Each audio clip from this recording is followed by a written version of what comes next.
Hello, I'm Hani Du Toit, an inclusion specialist and part of the coaching team at CoachMatching.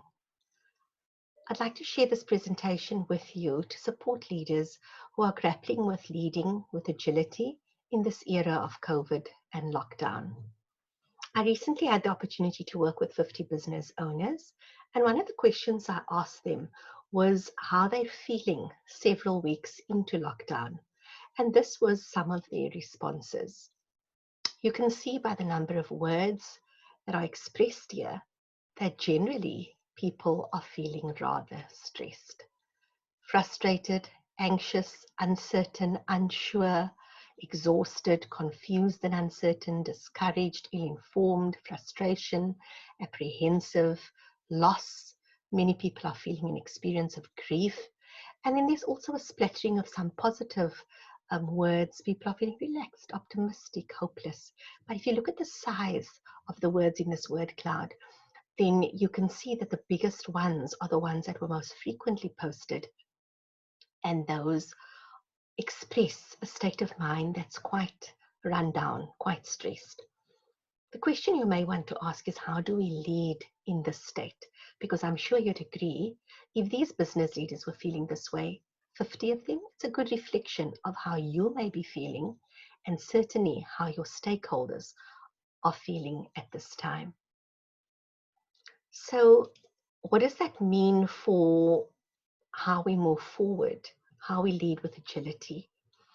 I'd like to share this illustration with you, which really gives you a sense of the amygdala over here in the brain. You know, what's the workings of the brain under stress?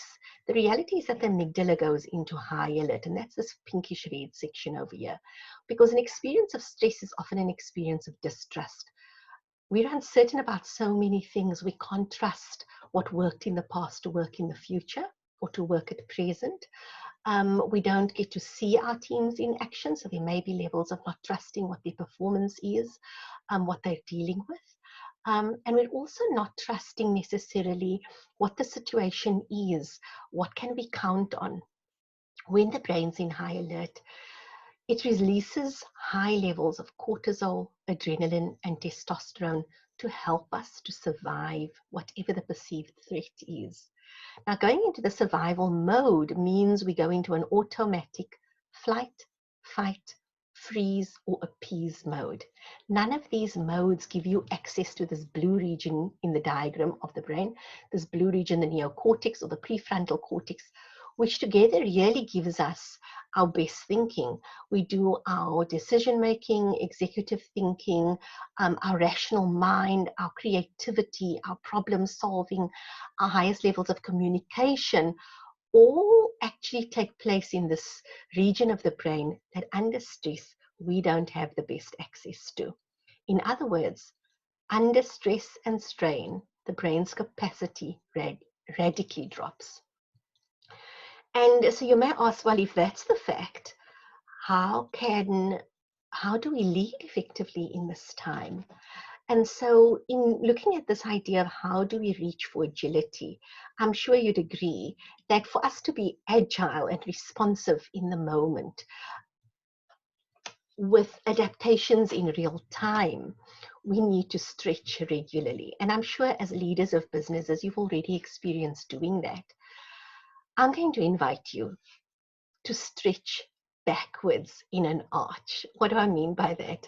Well, I've identified certain arch practices for leaders that helps you reach a level of agility that can take you and your stakeholders from a place of distrust and fear to a settled place of calm, a place from which you and they can access your creativity, your problem solving, better decision making, and clear communication, which overall may allow for better self-organizing. After all, that's what agility in leadership is actually about. So what do I mean by arch practices?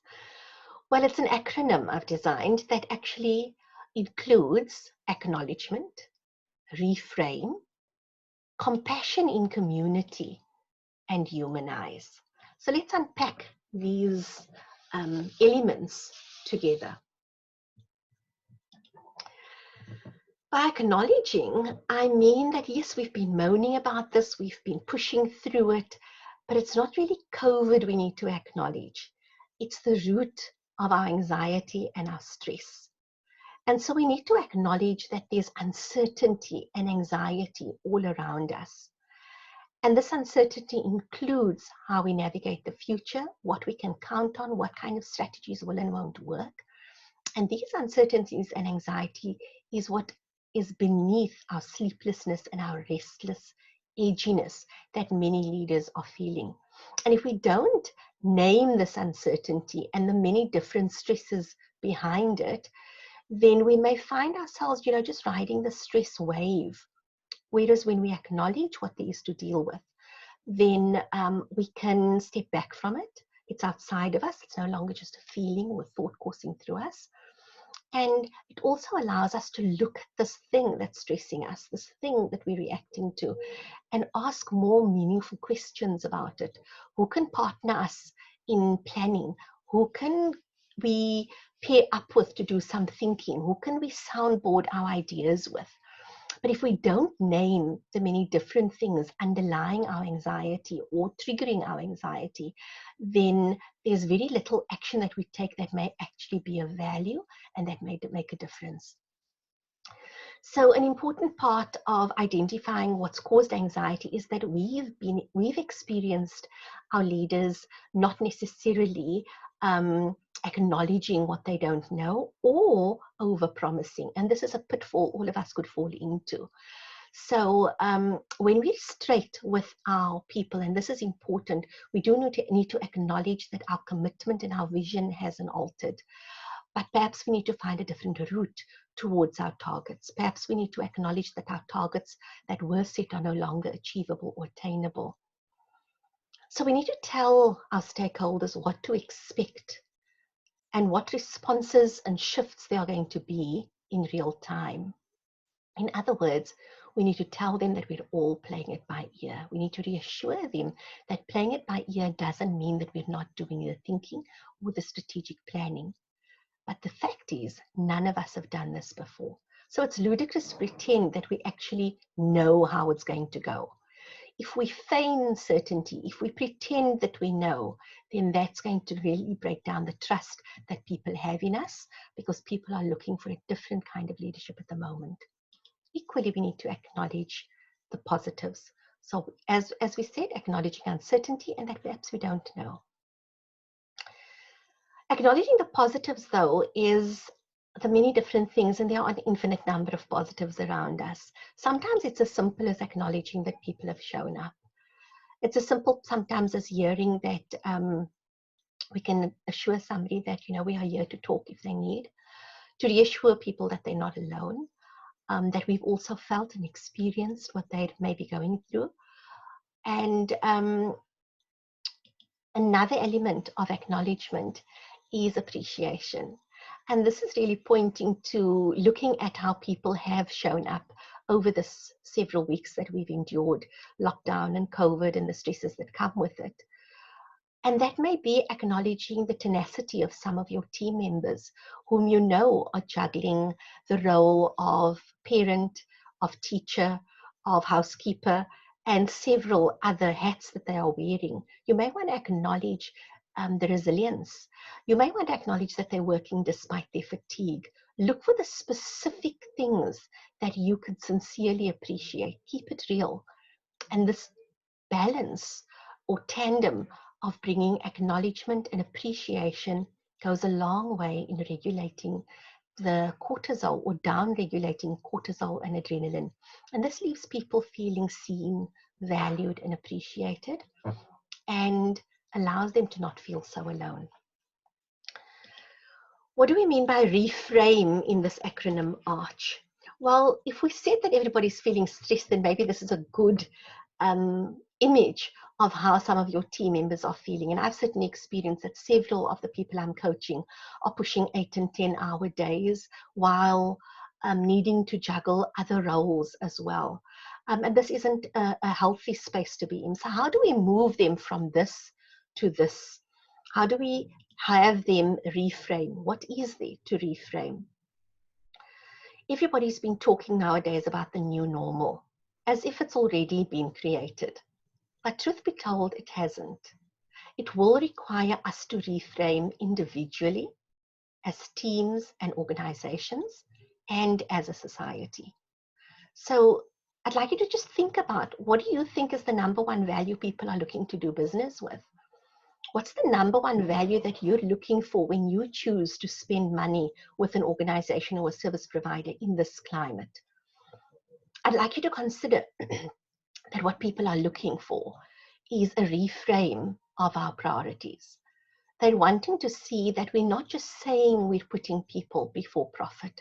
They want a demonstration of how we've put people before profit. And this may mean that we need to take cognizance of the kind of load our team is dealing with and whether it is feasible or sustainable for them to maintain the productivity levels that we've demanded of them in the past. If we are aware that we are in this for the long haul and we're not near the light at the end of the tunnel yet, if we are reading the prognosis that we can expect possibly waves of going back and forth between levels of lockdown, and that we can expect waves of going in and out of lockdown over the next 18 months to 2 years, some futurists are saying, then we do need to ask ourselves, what's sustainable in terms of our team's productivity? Do we need to possibly reduce the number of hours or the kinds of targets that we're expecting of them? But we also need to ask ourselves, how do we communicate to them that we prioritize their well-being? How do we become champions of self-care? A big part of this has to be that we model it ourselves. And I know this is hard for business owners because we're used to carrying the load quite heavily, the worry, the stress, the anxiety. But now more than ever, our stakeholders need us to show that self-care is a priority, it's a prime value, and it's essential. We need to be practicing the put your own mask on first, that's drummed into us in the aeroplanes. We need to practice that now as we lead with agility. So think about, how will you not just hold these new priorities? There's reflection to do and deep work about what will these reframing or reprioritizing of our values look like. How will you have conversations about this within your company or organization? And what's the deep self-work, the inner work that perhaps needs to be done before you can go to those conversations? The next step in the ARCH practices is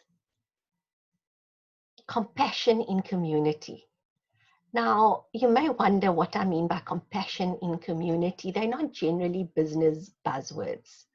But the truth of the matter is that never before have companies been held to hold a much bigger space for community. The public is demanding some kind of accountability from profit-making organizations, from companies and corporates, to show that they pride and prize themselves on a community value and on demonstration of compassion. A few weeks ago, there was a beautiful story in the media about the spa in Durbanville in the Western Cape. They had offered essential items throughout lockdown, but with a new level drop in lockdown, the neighboring businesses were finally allowed to operate. And so to facilitate their neighbor success, they closed off the stationery sales aisles, the frozen burger patty section, and they encouraged their shoppers to support the neighboring businesses instead. Now, this was a demonstration of conscious leadership and putting community first. The fact that the story went viral shows us that this is what the public wants. We need to realize that we're talking about a very savvy consumer who is willing to vote with their feet.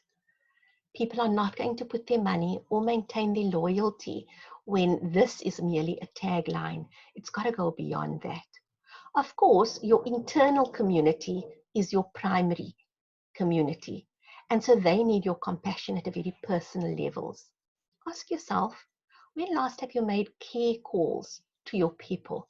I'm not talking about those couple of minutes when you do a check-in on your Zoom meetings before you go into the agenda.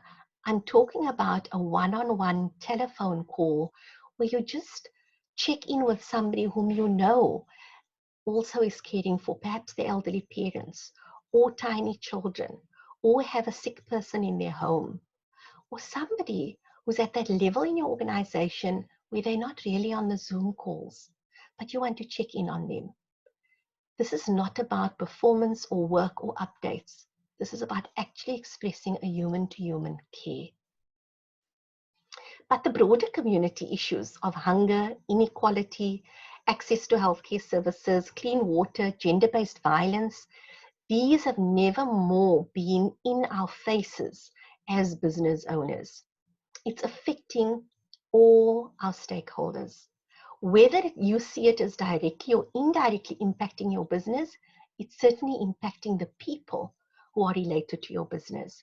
How you engage these concerns with compassion and acknowledge the pain points of your stakeholders is something you need to be thinking about.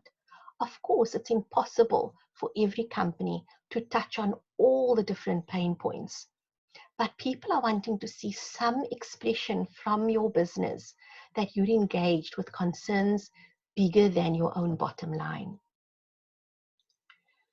Finally, the last part of the arch practice is humanize. Now, say what you will about our president, and let's face it, people have been saying lots and lots and lots of things, both negative and positive. This incident of him struggling with his mask endeared him to his toughest critics, not just because he fumbled publicly, but because he laughed at himself publicly too.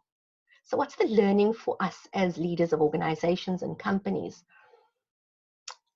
We need to accept that people want the assurance that as leaders, you are as fallible, as imperfect, and as full of flaws and mistakes as they are. In fact, owning this and assuring people that you are as human as they are leaves them trusting you more. So think of ways that you can let them know about your humanness, about your challenges during this time, and find a way to laugh together. But humanize also means that you share concerns and challenges that you've experienced, that you allow yourself to be vulnerable with your people about what's been hard for you during this time. This doesn't mean that you don't reassure them, but you are also expected to reassure them that you're not above the human experience of struggling. Another important aspect of humanizing is inviting different perspectives. And this is something that you can do at invite from every level of your organization, as well as people who are stakeholders outside of your company. Keeping your ear to the ground to hear feedback of how people have received adjustments you've already made in this time, so that you can be responsive to further adjustment going forward, is another critical part. Now, I'm aware that this really was a request or an invitation to bend over backwards. And I understand that as leaders, this is a very challenging thing to do. And so the first part of Humanize is, again, your own mask first and prioritize your self-care.